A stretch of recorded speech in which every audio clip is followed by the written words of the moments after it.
चार गो के पोस देली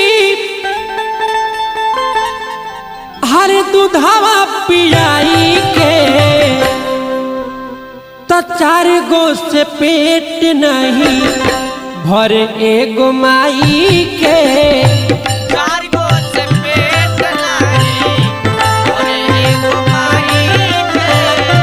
चार गो से पेट नहीं भरे एगो माई के। चार गो से पेट नहीं भरे एगो माई के। ई कैसन समय आ गइल बा।